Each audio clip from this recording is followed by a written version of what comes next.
সুপ্রিয় দর্শক মণ্ডলী, আসসালামু আলাইকুম। দেশে এবং দেশের বাহিরে যে যেখান থেকে শুনছেন, আশা করি ভালো আছেন, সুস্থ আছেন, নিরাপদে আছেন। আমি অ্যাডভোকেট মোহাম্মদ বেলায়েত হোসেন। আমার আইন বিষয়ক চ্যানেলে আপনাদের সবাইকে জানাই ফুলেল শুভেচ্ছা। ভিউয়ার্স, আজকের ভিডিওটি আপনাদের জন্য খুবই ইনফরমেটিভ হতে চলেছে। সো ভিডিওটি স্কিপ না করে সম্পূর্ণটি দেখার জন্য রিকোয়েস্ট করছি। আরও রিকোয়েস্ট করছি, চ্যানেলে যারা নতুন, চ্যানেলটি লাইক, শেয়ার, কমেন্টস এবং সাবস্ক্রাইব করে পাশে থাকা বেল আইকনটি প্রেস করে দিন, যাতে পরবর্তী ভিডিওর নোটিফিকেশনটি খুব সহজেই পেয়ে যান। তাহলে আর সময় নষ্ট না করে শুরু করা যাক। Let's get begin. আজকে দুর্দান্ত একটি টপিক নিয়ে আপনাদের সামনে হাজির হয়েছি। টপিকটি হলো ভূমি অধিগ্রহণে কোনো প্রশ্ন উত্থাপিত হলে সেই ক্ষেত্রে আপনারা কি করবেন। সুপ্রিয় দর্শক মণ্ডলী, সরকার নিজ প্রয়োজনে কিংবা অন্য কারো প্রয়োজনে ভূমি অধিগ্রহণ বা ল্যান্ড অ্যাকুইজিশন করতে পারে, কিন্তু জমি মালিক অধিগ্রহণের টাকা কিভাবে উত্তোলন করবেন, জমির মূল্যমানের বেশি উত্তোলন করতে পারবেন কিনা, জমি অধিগ্রহণে বাধা সৃষ্টি করতে পারবেন কিনা, জমি অধিগ্রহণে ক্ষতিপূরণের টাকা আদায়ে কি করবেন, ক্ষতিপূরণের টাকা পেতে বিলম্ব হলে কি করবেন, জমি অধিগ্রহণের নানা প্রশ্ন ও প্রশ্নোত্তর নিয়ে আজকের এই ভিডিওটি, আজকের এই কন্টেন্ট। সো ভিউয়ার্স, সরকার কিন্তু দেশের উন্নয়ন কর্মকাণ্ড বাস্তবায়নের লক্ষ্যে অবকাঠামো নির্মাণে, দ্যাট মিনস ঘরবাড়ি, দালান কোঠা, অফিস আদালত, শিল্প কারখানা, বিদ্যুৎ কেন্দ্র, রেলপথ, সড়ক বা সেতুর প্রবেশপথ বা এ জাতীয় অন্য কিছু তৈরির জন্য আপনার সম্পত্তি অধিগ্রহণ করতে পারে। শুধু ব্যতিক্রম রয়েছে ধর্মীয় উপাসনালয়, কবরস্থান ও শ্মশান অধিগ্রহণ। এই ক্ষেত্রে এগুলো অধিগ্রহণ করা যাবে না। এগুলো অধিগ্রহণ করা যাবে যদি তা জনস্বার্থে একান্ত অপরিহার্য হয়ে পড়ে, সেক্ষেত্রে অন্যত্র স্থানান্তর ও পুনর্নির্মাণ করে নিতে হবে। এখন জানার বিষয় হচ্ছে, জমি অধিগ্রহণের চিঠি হাতে পেলে আপনি কি করবেন। সরকারের পক্ষ থেকে 4 ধারার নোটিশ জারির পর আপনি 15 কার্যদিবসের মধ্যে অধিগ্রহণের বিরুদ্ধে জেলা প্রশাসকের নিকট আপনি আপত্তি দাখিল করতে পারবেন। জেলা প্রশাসক জমির পরিমাণ ও মান অনুযায়ী সম্পূর্ণ এই বিষয়টি ভূমি মন্ত্রণালয় ও বিভাগীয় কমিশনারের কাছে প্রেরণ করবে। তাদের সিদ্ধান্ত জনপ্রয়োজন বা জনস্বার্থে গৃহীত হয়েছে বলে গণ্য হবে এবং এটাই চূড়ান্ত বা ফাইনাল ডিসিশন বা সিদ্ধান্ত। এর বিরুদ্ধে কোথাও আপিল করা যাবে না। শেষবারের মতো 7 ধারায় নোটিশ জারি করা হয়।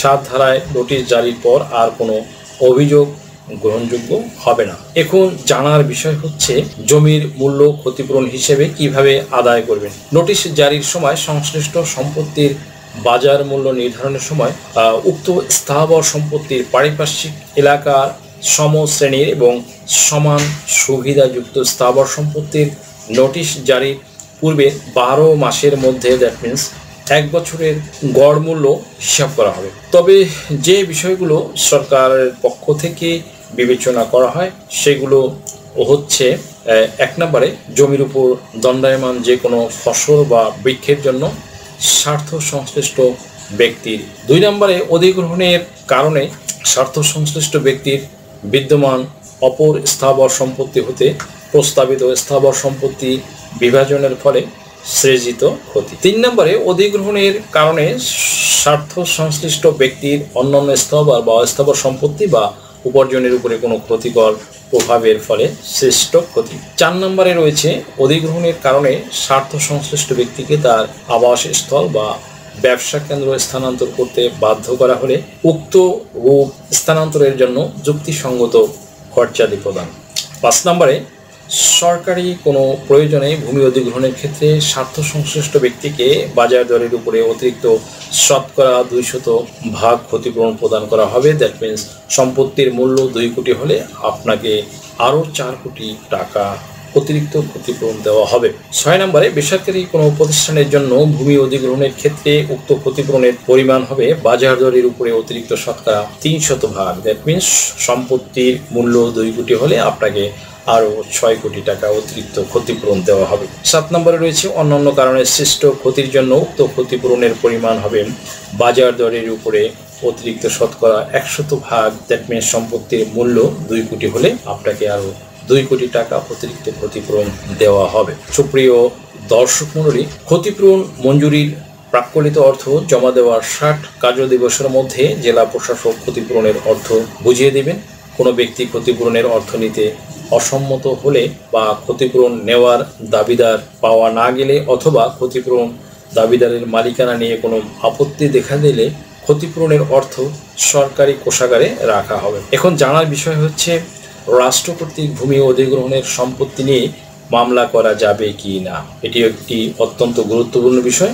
ভিউয়ার্স, অধিগ্রহণকৃত সম্পত্তি নিয়ে প্রদত্ত কোনো আদেশ বা কোনো ব্যবস্থার বিরুদ্ধে কোনো ধরনের মামলা বা আবেদন গ্রহণ করার এখতিয়ার রহিত করা হয়েছে স্থাবর সম্পত্তি অধিগ্রহণ ও হুকুম দখল আইন 2017-এর 47 ধারায় অধিগ্রহণ কার্যক্রমের বিরুদ্ধে মামলা মোকদ্দমা না করার বিষয় উল্লেখ রয়েছে। আমাদের সংবিধানের 42-2 অনুচ্ছেদেও ক্ষতিপূরণ সহ বাধ্যতামূলকভাবে স্থাবর সম্পত্তি গ্রহণের ক্ষেত্রে আদালতে কোনো প্রশ্ন উত্থাপন বা মামলা না করার বিষয়েও বলা হয়েছে।